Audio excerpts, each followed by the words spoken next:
sometimes even a cool, great idea, or an MMO ahead of its time, a game that is everything you think you want doesn't make it. And today I want to talk about one of the more sad times that this took place, and that was Vanguard Saga of Heroes. So what I'm going to do in this video is I'm going to break down the history of Vanguard, what the game had as far as features, and what happened to it. Why didn't it make it?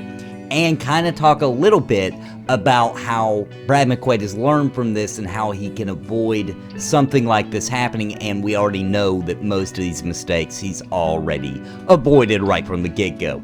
So let's talk a little bit about Vanguard. Vanguard was a really cool game. As a matter of fact, if somebody were to say, tell me a game right now that I can play that would prepare me the most for Pantheon in my expectations and kind of giving me an idea of what Pantheon is going for, even though they're totally different games, I would have to recommend Vanguard Saga of Heroes. The problem is that there is no server up for Vanguard Saga of Heroes, and you can always go the emulated route. Great guy holding that together, but it's just one guy trying to get that stuff together. He's doing an excellent job, but it's not what I would call a real MMO experience, at least not at this time.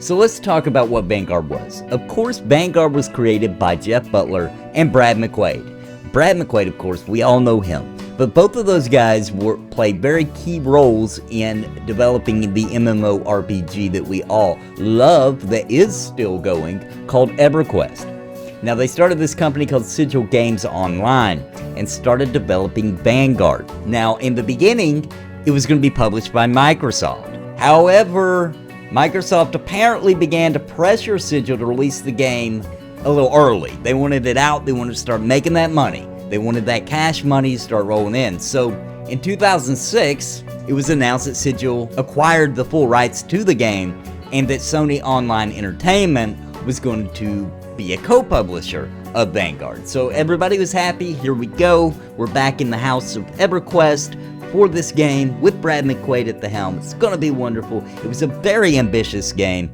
It had a lot of new features in the MMORPG genre, and some of those include open world housing, which, you know, that's doubtable if that's new to MMOs because of Ultima Online. However, this was different because this was a 3D space, which makes it completely different. So anyway, moving forward. So there would be areas in the game that crafters could build houses for people, and then these houses could be used for whatever the player wanted. It could be like a store or whatever. I mean, get creative. There was also this new type of game system called Diplomacy, which is in the game kind of like a card game that you could influence cities and things like that, and people inside the city through this mini game, I guess you could call it.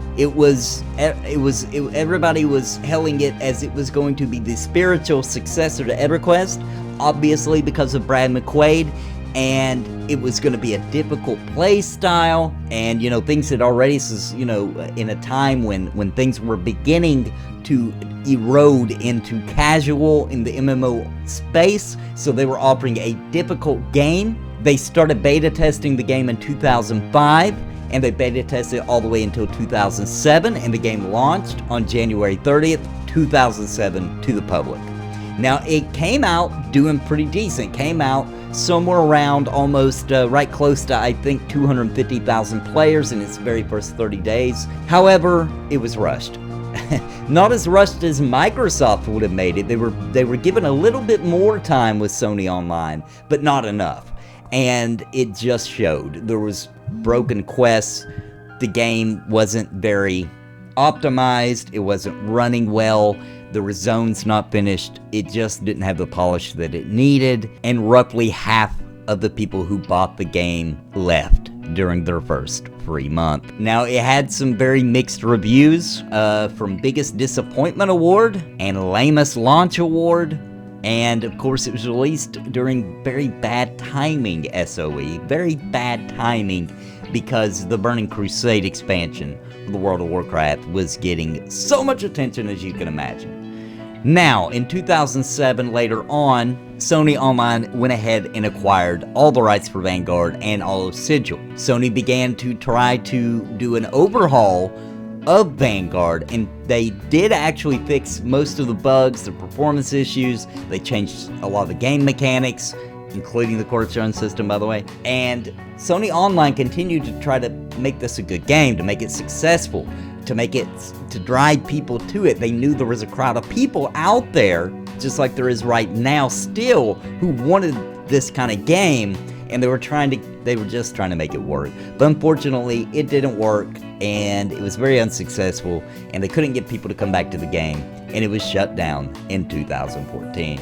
So that is the story of what happened to Vanguard. But let's talk a little bit about what was Vanguard. What was so cool about it? So I'm sure I'm going to leave out some things, okay? And I apologize. I'm going to try to touch up on most of the things that made Vanguard really cool and really unique. So first of all, when you're progressing through the game, they had what they called spheres. And I'm going to explain that. So you had adventuring, which is this, leveling up experience that you would expect. So you beat enemies in combat, you beat quests, and you get adventuring experience. So there were 15 adventure classes in Vanguard that are, divided into what you would expect from, DPS, tanks, healing, crowd control. And it was a very group-centric, very roles. You had your class, and it had its role in the group. Let's break those down a little bit. So we had tanks, which was the warrior, the paladin, and the dread knight. And real quick, I gotta mention the dread knight was a hybrid class that mostly used a lot of stuns and life taps to control the battle. Then you had melee DPS, which used, of course, melee weapons, what you would expect. And those were the rogue, the ranger, and the monk. And the cool thing I've got to mention about the monk, because the monk was super cool in Vanguard, was that once he got up to a certain level, around 10 to 15 or so, he could pick between 3 different styles of martial arts. The drunken style, which was like the tank version, the harmonious style, which was like the debuff, and then the dragon monk, which was the DPS. So that really made the monk cool as crap in Vanguard. Awesome idea.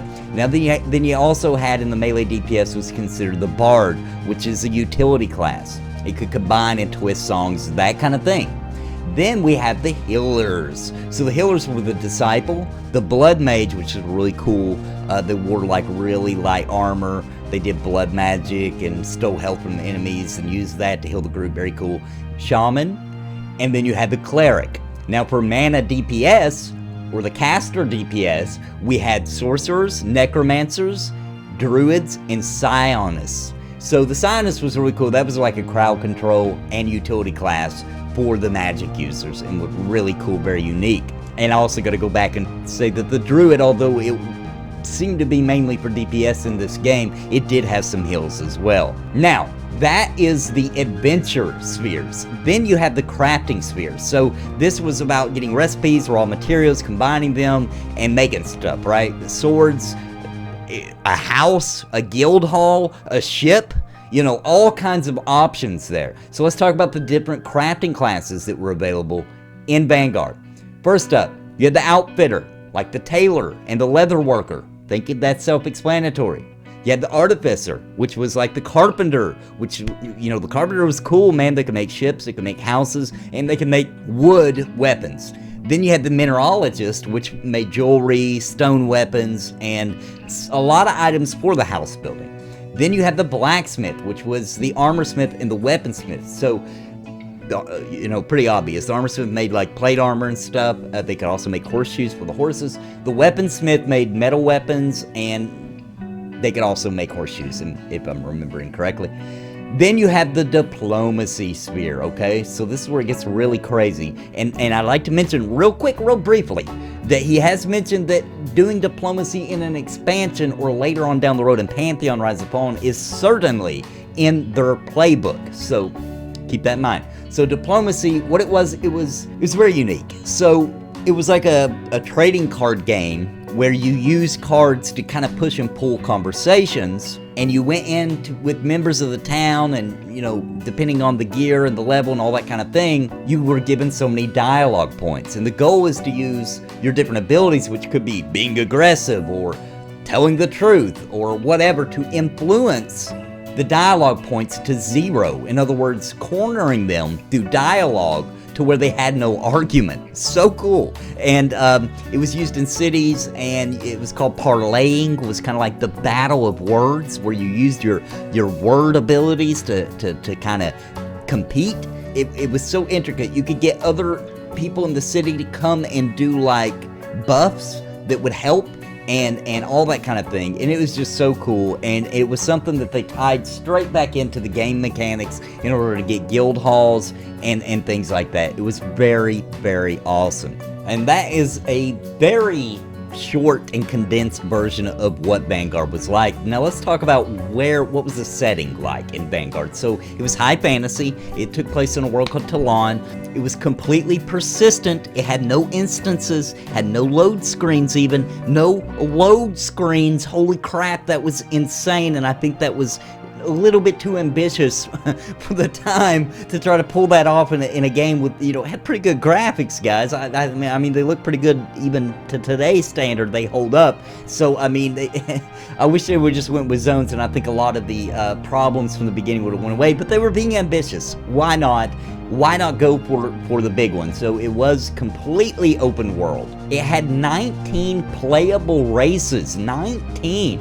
And most of those came from, you know, traditional high fantasy sources like Tolkien and D&D, that kind of thing. It also had 3 continents on the world. Now, keep in mind, not zoned continents. You could reach those places by sea, by air. You know, there's NPC boats that you could take, or there was classes that could port you there. Now, as a player, you could build 2 houses per server, per account, and it had underground catacombs and dungeons and all that kind of thing.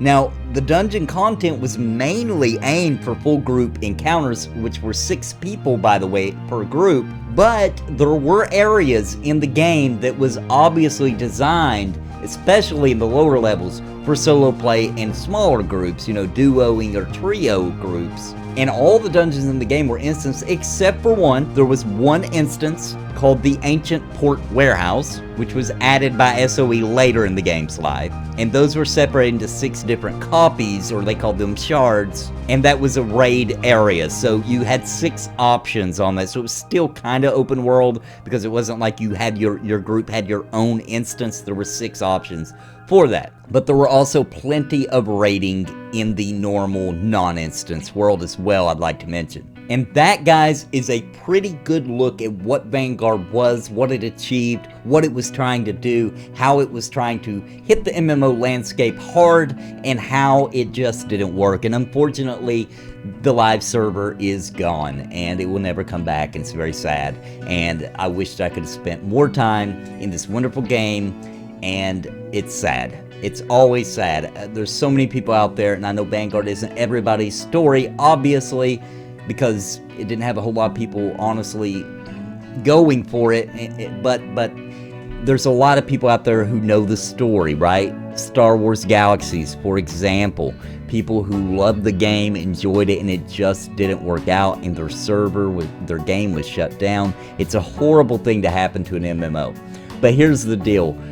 At least the creator of Vanguard didn't give up, because it is a good game. It is a very cool game. It was just a little bit too ambitious, you might argue. You might just argue it was never given the chance it deserved. There's all kinds of arguments you could have, but at least the person who had the heavy development into EverQuest and ridiculous heavy development into Vanguard is coming at us for a final time to get it perfect and correct, and that would be Pantheon Rise of the Fallen. So I'm very much looking forward to that game. And guys, if you enjoy old school MMO videos and news and information, then please join me here at the Nathan Napalm channel. That's what I cover here. I hope you enjoyed the video today. And guys, until next time, God bless and happy gaming. Please listen to what I say. I've been making videos all day. My friends all say I'm it's a video buffet, you can even hit replay. But please just subscribe. I can't even describe being part of my tribe. I'll even offer you a prize, but just please just subscribe and hit the bell notification too.